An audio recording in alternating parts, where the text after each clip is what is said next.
Hi all, it's Victoria again. Today is Boobs Day, so we are going to talk about boobs and breast implants and transgender boobs and all that fun stuff. So that's why I'm just wearing a bra so that you can see the hardware for yourself, or the software. I'm not sure which one it is.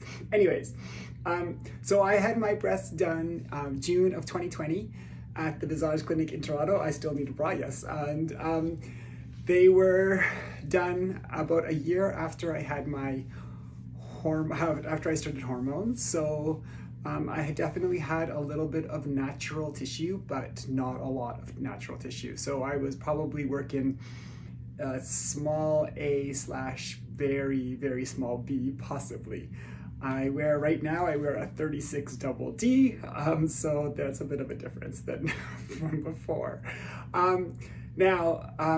What I got is what I did, I went to the clinic before I got them and I tried on falsies. They are external ones that you wear with a bra to see what it feels like. And I remember initially thinking that I was gonna go with 400cc boobs, and because that's the number that I'd heard. And so that was the number I came in with in my head. And so we talked and we tried a bunch of different ones. I tried the 400s, they looked very small because I'm very tall and I've got wide shoulders and a wide rib cage. So we didn't go there. Then I tried 600s, and 600s were still a little bit too small. So after that we tried 650, and then finally it was between 650 and 700, and I brought my sister with me, and we both kind of said 700 seemed like the right number. So I have 700cc silicone implants. Now the implants are silicone because I chose that over saline because they are more natural feeling and they feel really nice. And aside from that, then there's a whole bunch of other there's a whole bunch of other categories that you can choose from. So I chose a high profile. There's high profile and low profile. Obviously, high profile means that they stick out more. So if you look from the side, they stick out a little bit more. The low profile would definitely be a little bit flatter. I got round. There's a bunch of different kinds. There's teardrop and there's round, and there's probably another one, but I don't remember. But the teardrop, obviously, if you look at it from the side, it would kind of go like this, more like a flat at the top, and it kind of empties into the bottom, so it we look more natural. And then on top of that, I got there's a choice between under the muscle and over the muscle. Because I was quite strong and had lots of pectoral muscles, the doctor suggested that we do a over the muscle, and it makes it look more natural, and it allows the implant to actually sit on top, because if you had it underneath, it would squash, the muscle would squash the implant, so it would just look like a giant male pectoral, or at least on me, because I had quite a bit of I had quite a bit of pecs to start with, or at least masculine muscle pecs. So in the end, I got 700cc silicone round high profile on top of the muscle.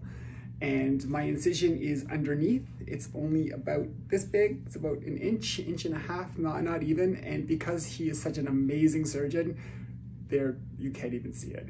And as when you initially get your implants, they sit up all the way up here, so they're really high. When I woke up from the surgery, I remember looking down and I was like, holy shit.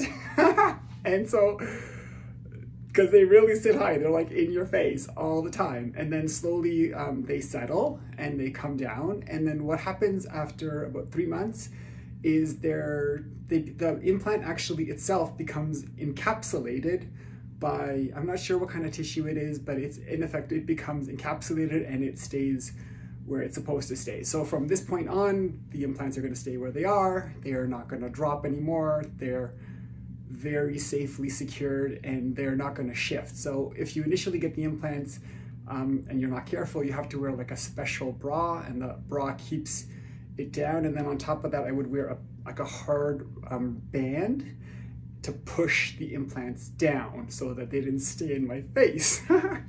And so eventually what happens is they drop, and then after 3 months, the capsule stays strong and it holds it down, and it's done. So the implant now is very safe and it's very secure, and I absolutely love my breasts. The very first time I woke up from the surgery, it was really, really amazing. Probably visually speaking, it was the biggest quick change. Like, you know, there's secondary sex characteristics. There's not much more than having big boobs on your chest. It's kind of one of those things. So yeah, so I paid about $10,000. I think it was just a tiny little bit more because of taxes and everything, but it was about 10 grand, and I had it done by Dr. Dupre, and what he did, which was an amazing surgery, if you go check him out, is he does this no touch way of putting it in, so it really protects you, and there's much less chance of like foreign bodies getting into the body from the implant. So they put the implant, they never actually touch the implant. It goes in through a bag and it slides in, and then after he's created the cavity, so he opens up he creates the incision, he creates the cavity inside the body, and then through a bag, the implant slides in. And I'm not sure exactly what happens after that, but they sit you up and you're done. So the surgery was really fast. It was just over an hour. You wake up and the pain is nothing. It was like just a little bit of discomfort. It felt a little bit heavy, and because the bra that I'm wearing is very tight to kind of keep everything from moving around. And but overall, what an amazingly quick recovery for a surgery. I was probably up and around in a day. I wasn't allowed to run or do any physical activity for 2 months, obviously, or 3 months, I think it was, because of the body encapsulating the implant so that it doesn't actually move. And then once you pass that time, it really is done. I don't think I ever took any pain meds. It was never that bad. I've heard it's been bad, and I heard if you get it under the muscle, it's much more painful because they actually have to cut into the muscle. Mine, because they went on top of the muscle, there really wasn't all that much recovery. On top of that, because of that, you can see they're very high profile, so they stick out quite a bit. Anyways, if you have any questions about implants, if you think you might want to get them, or anyways, you can always ask me in the comments below. I would love if you would subscribe and like my videos, and I'll keep doing them, I guess. So anyways, now that I've done a video on YouTube in my bra, I guess that's the end. Talk to you later, everybody. Bye.